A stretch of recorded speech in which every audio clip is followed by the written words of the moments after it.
hello लोगोफोर गासैखौबो खुलुमहरबाय गासैखौबो बरायहरबाय आसा खालामो गासैबो मोजाङैनो दं होनना लोगोफोर नै आंबो मोजाङैनो दङ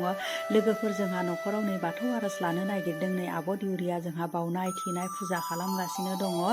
जोंहा फंबायनि बाबु गोरलै मोनदों नालाय बे बाबु गोरलैनि जोंहा न'खराव आर'ज लानो नागिरदों जोंहा बाबु गोरलैया मास मोनसे जाफैबाय लोगोफोर बेनि थाखायनो जोंहा बाबुनि मुङाव आर'ज लानो नागिरदों गामिनि गासैखौबो लेंदों जोंहा लोगोफोर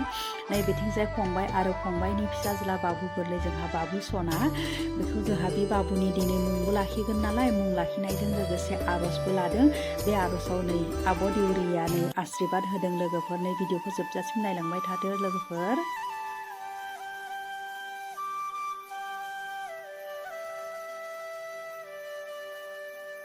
आरो लोगोसे जोंहानि बाबु सनाखौ गासैबो आशीर्बाद हरदो लोगोफोर मोजाङै मोजां गेदेर गोलाव जानो हानायनि बोर सारस्रि हरदों लोगोफोर नै जोंहा फंबाय आरो बाबु सनानि बिथिंजाय आब' दिउरिया आर'ज खालामगासिनो दङ लोगोफोर आशीर्बाद होगासिनो दङ नै गासैबो गामिनि रायजोफ्रा फैनानै आशीर्बाद होनो फैदों लोगोफोर जोंहा बाबु सनाखौ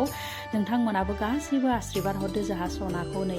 बेसे आरामै बामजानानै गेलेबाय थादों सनाया जोंहा नै नायदो लोगोफोर आरो बे गासैबो गामिनि रायजोफ्रा फैनानै आशीर्बाद होनो फैदों लोगोफोर नायलां आजावनानै लाबाय दिनैनिफ्राय बे गथ'आ बे न'खरनि फिसा जाबाय बे गथ'नि बर' न'खरनि फिसा जाबाय दहाय इसोरखौ ओरैबायदि जेरैबायदि दोनदों बे गथ'आ फैबाय थानाय जिउआव मोजां मोजां रायजोफोर गिबि गिबियावनो आङो दिनै बे फिसानि मुंखौ बुंनोसै रायजोनि थाखि लानानै नंगौबा नंगौ बुंदो रायजोफोर नै बे मिलनजोंथि गामिनिनो धोरोमसुला बर'नि आरो जया बर'नि से दान जानाय बिथांमोननिनो अनसुला फिसा खन्थाइ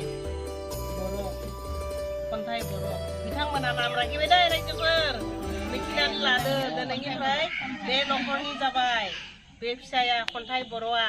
बयजोंबो अनजानाय जाथों रायजोफोर दै आफा इसोर बोराइ बाथौनियाव खाखि लानानै रायजोनि खाखि लाना रायजोफोर खन्थाइ बर' लाखिनाय जाबाय आरो बयबो दिनैनिफ्राय बेखौ खन्थाइ बर' लाखिनाय मोनसिगोन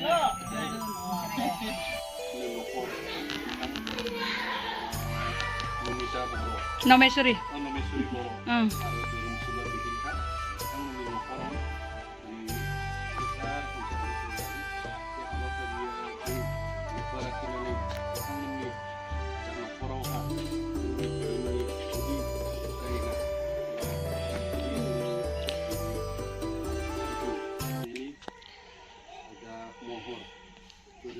बाबु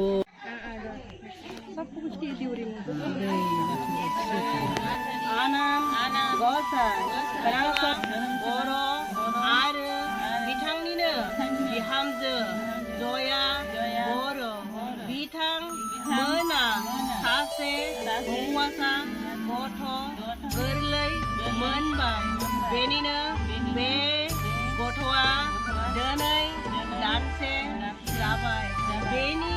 मुङैबो नों आफानि खाथियाव जों फैबाय थानाय जिउआव बे गथ'आ आलो गोजोनै मोजाङै देरलांनो हानायनि थाखाय नों बिफानियाव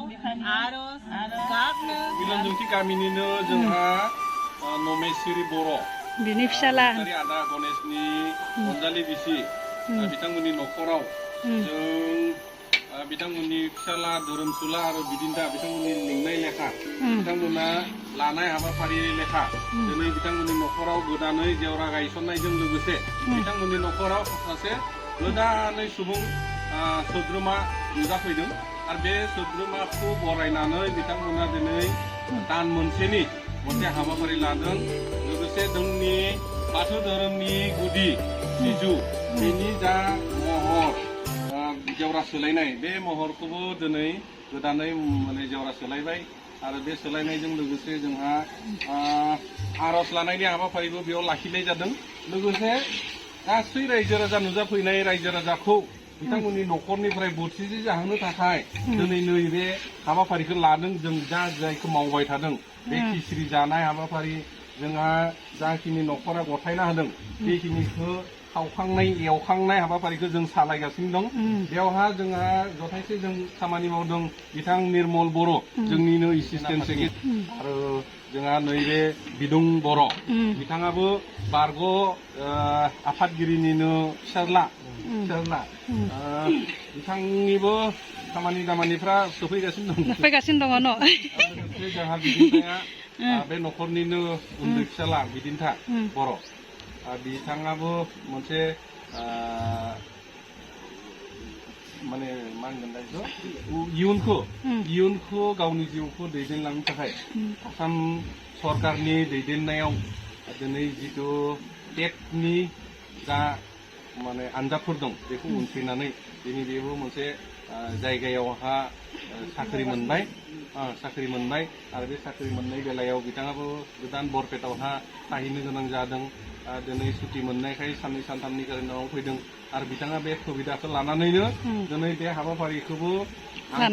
आं थानायावनो बेखौ सालायलांगोन होननानै बिथांनिबो फोरमायनायजों लोगोसे गासै रायजो राजाया बेखौ आजावनानै दिनै बिथांमोननि न'खराव जों नुजाफैनो हादों खुलुमबाय दे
गोजोननाय थाबाय आरो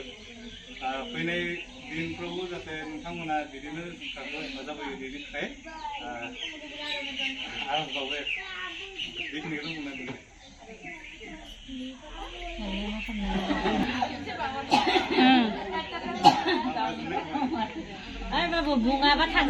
जोंहा नै पद्मिनि आब'आ प्रसाद रानगासिनो दङ बिथाङा जेबो खामानियावनो आखा फाखा प्रसाद होगासिनो दङ नै आइलाय नै बिदि जागासिनो दङ प्रसाद रानगासिनो दङ आर'जआ जोब्बाय नालाय दा प्रसाद जाबाय नै